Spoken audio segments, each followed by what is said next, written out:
Daycare is often used by parents across the country for early child care. Gracie Duncan, a daycare teacher, shows it is more than just babysitting. A day today is I get there at 6:30.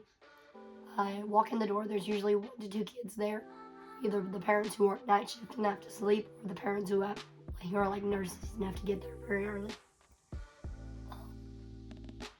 We sit down, we hang out, we go to our classroom, we play for a little bit and just have quiet table time. We get ready for our bathroom breaks. We go to the bathroom. I change the diapers. I help those potty training. I help those who are potty trained. And then wash our hands, head back, sit down, eat our breakfast. And then we do circle time, and then after that we go outside, or we play inside and we do centers time, where they can play at the science center, math center, social studies, dramatic play, cozy, and the reading center. We have all kinds of learning educational centers for them to explore. And after that comes lunchtime, so we do another bathroom break and diaper change. We wash our hands, we sit down for lunch. Then we get up and we lay them down for nap. And after nap time, we wash our hands, do diaper change and bathroom break for snack time. And then after snack time, we either go outside or we play in our educational centers. And then it is go home time at 5:30.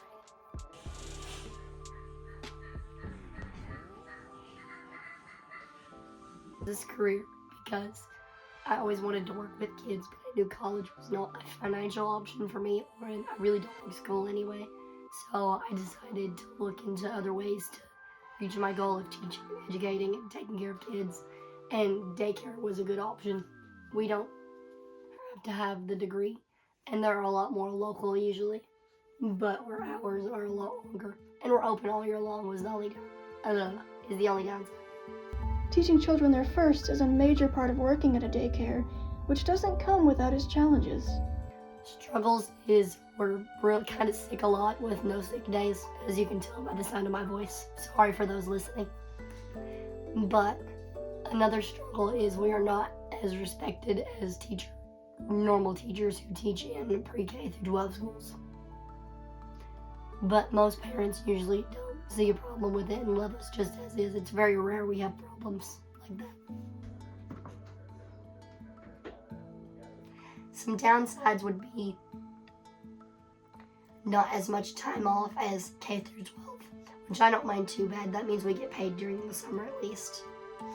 We work all year except for bank holidays. We're usually closed for those. It just depends on what daycare you work at. No sick days isn't very fun. I've never worked at a daycare that had sick days. So usually we just work sick or take off and hope we can find a substitute for ratio. If we can't find a substitute, we have to go in, as you can tell by my voice. Daycare costs have risen to more than average schooling costs, and many parents have expressed this. Some have, definitely, which is very good since we are through the Department of Human Services and not the Department of Education. We get some help since it's DHS's job to help people. They can sign up for grants and certificates that either pays for a little bit or almost all of their child care. They are really good at helping families, and they come about 3 to 4 times a year to either help or make sure we're doing what we're supposed to be doing. But the only downside is they aren't as focused as much on education as they are on health and safety, which is good to focus on health and safety, but I think there needs to be a balance of both. So I think if the Department of Education and the Department of Human Services combined and work together, I think every kid at any age would be good to go. DHS helps daycare educators like Gracie with trainings involving lessons on signs of child abuse and furthering knowledge in helping children. It's better in some ways. In ways that it's better is we get a lot more help from them, and a lot more advice, and they have a lot of good trainings for educators, like for signs of child abuse and just for furthering your education and knowledge and helping children. It impacts them we have state standards we go by. Every state in all of America is different. Tennessee's is when they are in the 6-week to 15-month-old class that we have.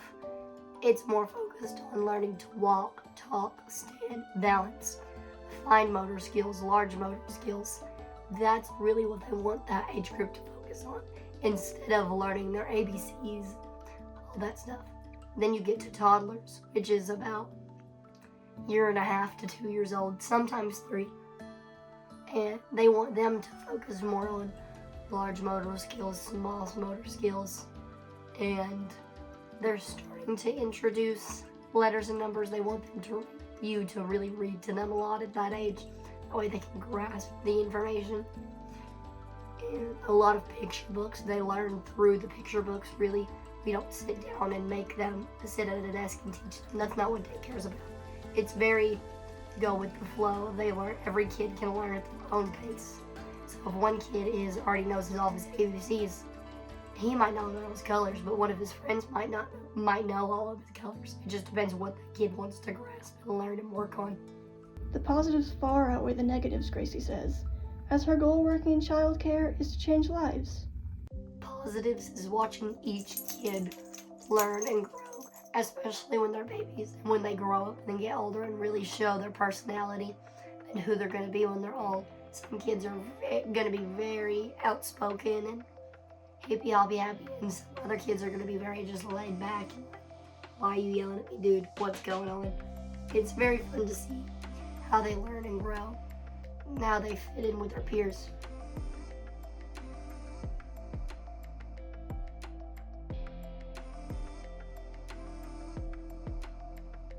Through all of my years of training and experience, I have helped, I'm going to guesstimate about 100 kids say their first words, learn to walk, learn to talk, learn to read, learn their ABCs and their numbers and their colors.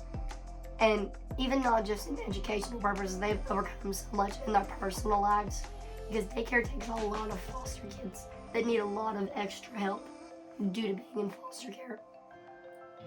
And we see them get less aggressive, be nice to their friends, accept their past and move on and heal, and it's beautiful to see. Gracie hopes to continue to change the lives of her students for the better and wishes to open her own daycare one day.